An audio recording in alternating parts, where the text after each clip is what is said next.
Hey, what's up everybody? It's Friday, which means I've got more of your Fiverr questions right here in front of me. We're going to talk about everything from paying taxes on your Fiverr earnings to working with go-between buyers and all things in between. Make sure you stick around and don't miss a single thing.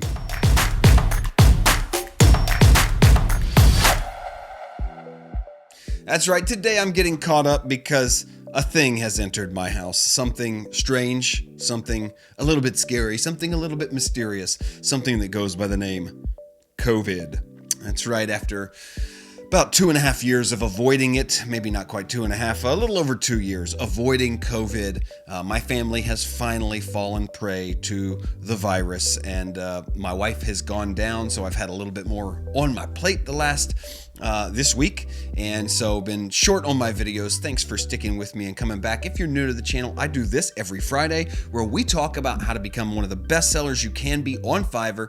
I'm one of Fiverr's top rated sellers, been there since 2013, and I'm just sharing my experience and knowledge here of building a business through Fiverr, freelancing, and so I answer your questions. If you'd like to have a question answered on this video every single Friday, then leave me a question in the comments down below. Don't be shy, ask me anything.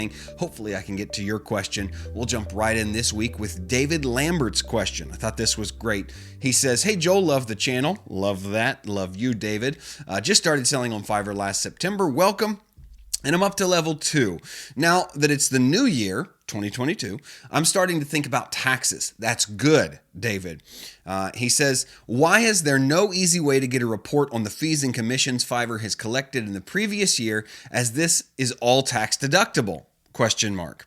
Seems like that should be a no-brainer." Well, David, as I shared with you in my response to your comment, I have been on Fiverr for quite a while for a better financial breakdown in the dashboard. I just don't think they have very good or very robust tools for sellers. They've done a lot of development on the interface side to help buyers buy more easily, see statistics, communicate, and that's all good. But we as sellers, serious sellers making serious money on the platform, need serious tools to help us report those things. And what I find annoying is that if you have multiple gigs, like I do, like many of you do, I don't know any Fiverr seller that just has one gig, but if you have multiple gigs, there's no way to see a breakdown either monthly or annually on how much you earned per gig. Like, for instance, I'd like to know how much this gig earned, how much that gig earned every month, every year. That way I could make adjustments or see what's working, what's not working. You can get a lifetime number on all of those things separated by gigs, but that's about it. What David is asking about, however, is some kind of breakdown beyond what you see in the dashboard under the revenue side of things for each transaction, showing what the order number is, the amount cleared. He's looking for a summary of everything you've made over the year, and then how much in fees were deducted. Now, here's what you need to know, David and everybody else. This is going to be mainly for US watchers of the video, US channel subscribers, because I only know about US taxes. I know it's different in other places around the world, so this is only for US viewers. But when it comes to paying taxes, all you're paying taxes on is what comes to your hand, what you've earned. So Fiverr fees aren't actually tax deductible because they're never counted as revenue. You get that? So let's say, for instance, this is an easy one. You make $5 on Fiverr. You only get 4 out of $5. Fiverr takes 20%, 1 out of every $5 you earn, and holds it back. When they put that money in your Fiverr account, when you see that little number in the right-hand corner, top right-hand corner that tells you how much money you have, that number is the $4 after their commission. It's not the $5. They don't deduct their commission after. When it comes into your Fiverr wallet, it's already got the commission deducted. You never see that 20%. So you're only ever receiving 80% of what you make on Fiverr into your Fiverr wallet. That is then withdrawn out of Fiverr through your method of choice to your location of choice, whether it be PayPal or straight to your bank account or onto a Fiverr debit card or cash card, whatever it is. That which leaves Fiverr and goes into your accounts is all that you pay taxes on.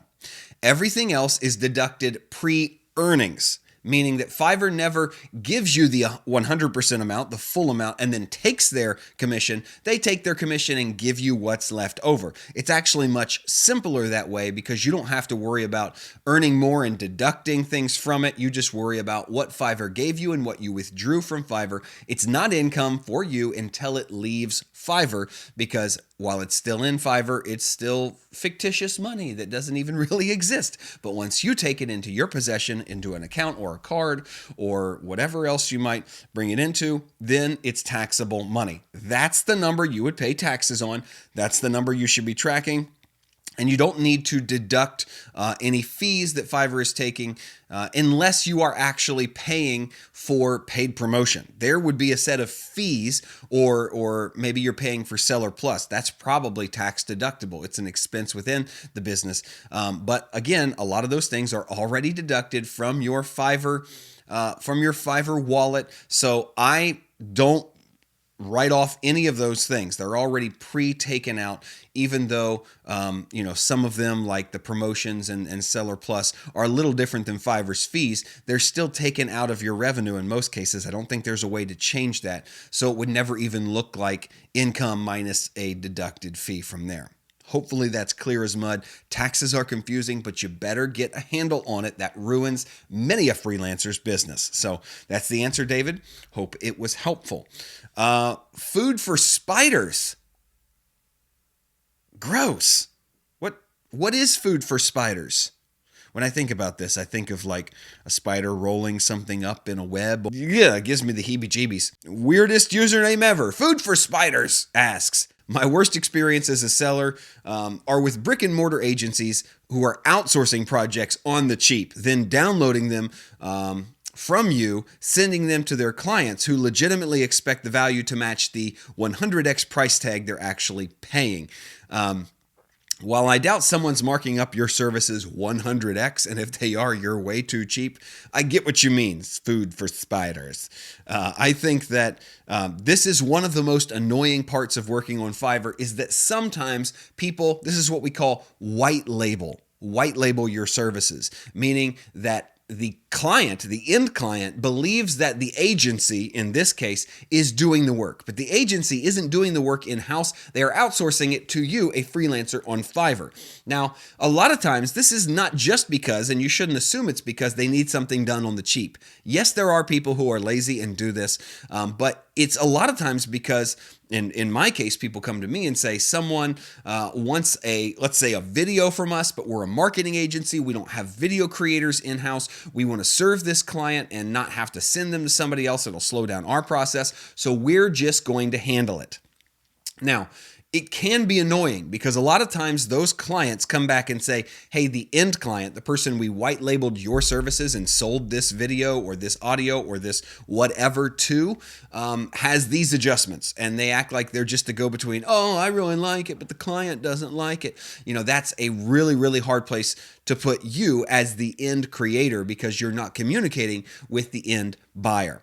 What you need to do is be very clear in these circumstances and situations up front with the buyer that they are your client. You don't really, in a sense, you don't really care what the end client says. The end client should communicate with your client. Your client should only communicate with you and should only give you feedback based on what they want you to do, not what somebody else says they want you to do. So if they say, oh, well, the client decided to change their mind. I didn't want to do this, but they have to be the end all be all, the responsible party in this scenario. And you need to set that expectation up front. Yes, you can white label my services, resell them to somebody else for a higher price, but you're going to have to play by my rules and my policies, which is why we talk about all the time having clear policies for things like revisions, for the scope of your work, the timeline of your work, so they know how you are going to work from the beginning and they play ball in that ballpark. Now, whether this is a white labeling customer or just a regular end customer, this should be the case. But yes, it can be annoying when someone is expecting a much higher quality of work than your client is actually paying for. Sometimes you need to just say that back to the client. You know, there are times when you need to work gently with a buyer, and there are times when you need to stand your ground with a buyer. And oftentimes when that buyer is an agency, from a creative agency who understands the process, you need to stand firm on this. So, you know, if they were coming back and saying, well, the client expected something much more like Frozen, and you gave them, you know, an explainer video, I would say your client didn't pay for Frozen. Maybe you're charging them for Frozen, but you didn't pay for Frozen. You paid for my level of animation, which is not Disney Pixar. You know, things like that. And oftentimes agencies will get it. They will get it because they're in the same business as you, and they know the frustration of having a bad client on the other end. But I think expectations are a big part of this, setting those expectations and saying to someone, hey, you're more than welcome to white label our services, but you have to play by my rules, my policies when buying from me, and you have to be my client, not always push off the kind of pass the buck to somebody else. You're the one responsible for following these rules and policies, and if you don't, there will be other charges or, you know, backup in timeline, all those things, and you're going to be responsible for that.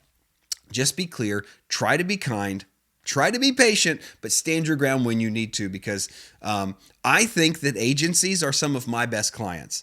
Agencies who white label my services are often the best to work with because all the emotion is taken out of the responses. So if the end client doesn't like something, the client that I'm working with, my buyer, actually communicates it much more kindly and with much less pressure because the pressure is on them, not on me. So it's a layer of protection that I actually enjoy having many times. But hopefully that helps you. Food for spiders, and hopefully you find your food for your spiders. Theodore Tasev asks, he says, I've noticed that there are some sellers that constantly have many orders in their queue, like let's say 30 or 40, but they have very few ratings left from buyers. For example, 5 or 6 reviews for maybe a week.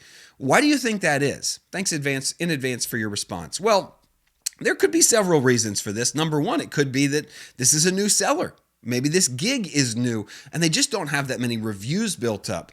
That's very possible. You know, over the years, I start new gigs every now and then and try to build them up. So sometimes the reviews on those might be pretty low, but the demand for that work might be high at the beginning. What this might also say, if you're a buyer, maybe that's the perspective you're looking at it, is that this person is not doing great work because people aren't saying anything about it. Read those reviews, those few reviews. See what it says about the seller before you work with them. If you are a buyer, see if it says anything about, you know, their reliability. Reviews and length of reviews, quantity of reviews says a lot about the reliability of a seller.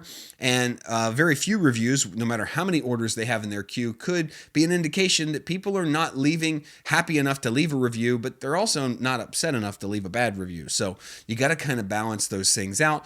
The last thing I would say is that sometimes Fiverr's orders in queue feature works strangely, meaning that I can complete a gig and be totally done with it, but it still stays in my queue until it is officially closed with Fiverr, or sometimes it's closed on Fiverr and it doesn't disappear for a while. I'm not sure what they use to determine when things leave that statistic, but over the years I've noticed that it can sometimes be an inflated number. I've even had people come to me and say, oh, you've got like 60 orders in your queue. Can you handle my work right now?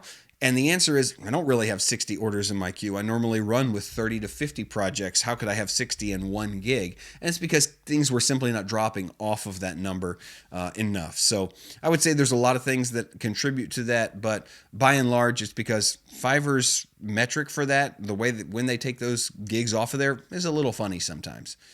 Our next question comes from Amulia, and he or she asks, I have had several unpleasant experiences with the same difficult buyer. He is a repeat client and consistently doesn't have time for me.